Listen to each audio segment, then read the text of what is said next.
So Uber is upping the threats in Colorado, saying, you know what, millions of riders won't have access to the platform because we are not going to go along with Colorado's new plan.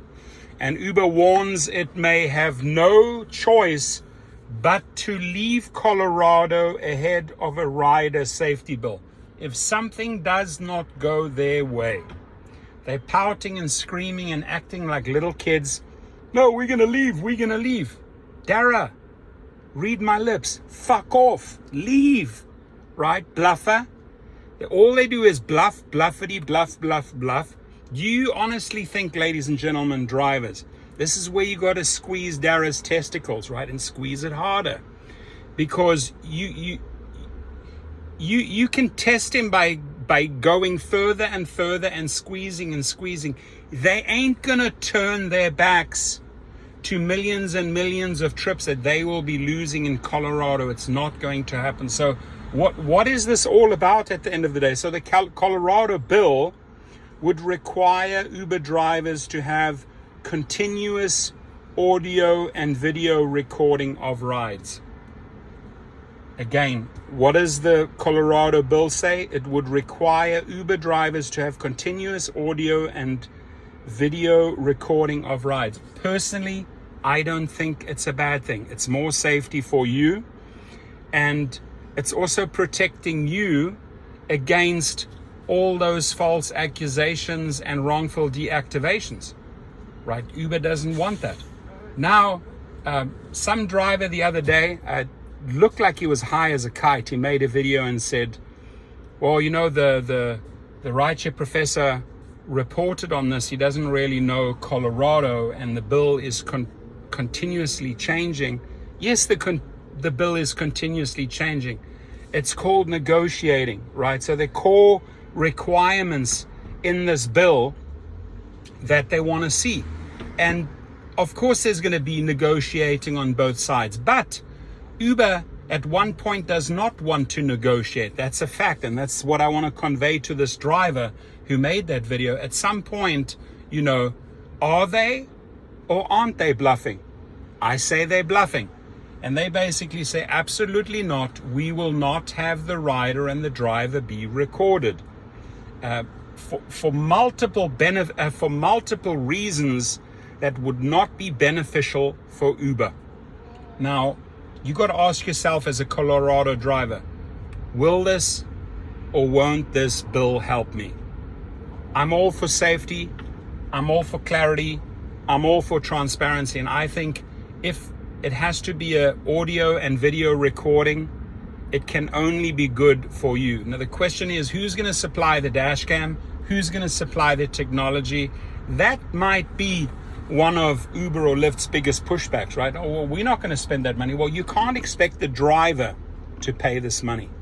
If the state is pushing for this bill, the state has to either supply the dash cams or the company has to supply the dash cams and the recording devices.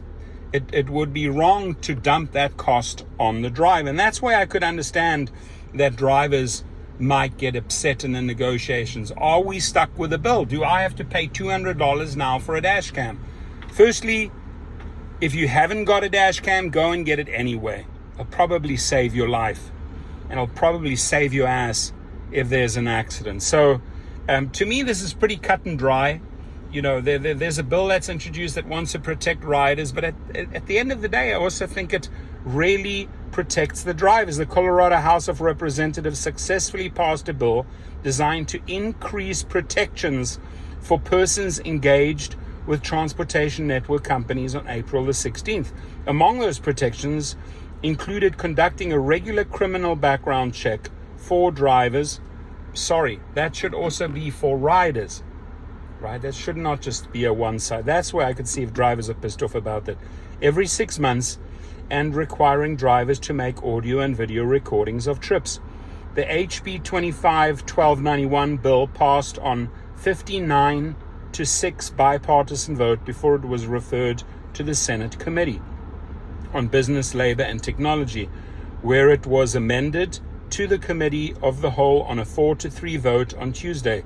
The bill will be reviewed by the state Senate on Friday. And you can bet your bottom dollar that they are lobbying and paying big dollars to those senators to say, hey, don't allow this bill to pass. So Uber has come out against it since its passing last week. On Wednesday, the company released a new statement suggesting they would have no choice but to leave the state over concerns about the bill's ramifications. And again, I want drivers to note, Uber and LYFT are masters at bluffing. They have never, ever followed through. They will not shut down in Colorado. So that's where you have them by the balls. HB 25-1291 is a deeply flawed proposal, which if implemented, could leave us no choice but to cease operations in Colorado. Go ahead, seize operations. An Uber spokesman said in a statement, it threatens user privacy by requiring every trip to be recorded, imposes major technical and financial burdens, and offers no clear safety benefit in return. I think the safety benefits are pretty high. What do you think? So we support real evidence-based safety policy, not legislation that checks a box but fails to deliver. I think this checks more than a box. If you actually have a recording, video and audio, that's not just checking the box. That is actually safety policy. As written, this bill not only misses the mark, it risks doing more harm than good to the companies, maybe, to their financial downline. According to the Colorado Sun, Uber is largely concerned with clauses in the bill that could allow lawsuits for issues like drivers offering passengers food and drinks. The company also opposes the bill requiring Uber to reimburse drivers for the purchase of audio and visual recording equipment. There it is. That's why they don't want to go. We don't want to buy, we don't want to pay for this recording equipment, which goes to show, and this is at the 7-minute mark, they do not care a continental FUCK about their safety. Why? Because they basically just admitted here, we will not spend a penny or a dime on you. So, and they reached out to Uber in Colorado General Assembly for comment. Uber has threatened to leave cities and states in the past over legislation it opposes. However, the company rarely follows through on threats even after legislation has passed. There it is. It's all a big bluff. The master bluffers are at the game again. Your comments.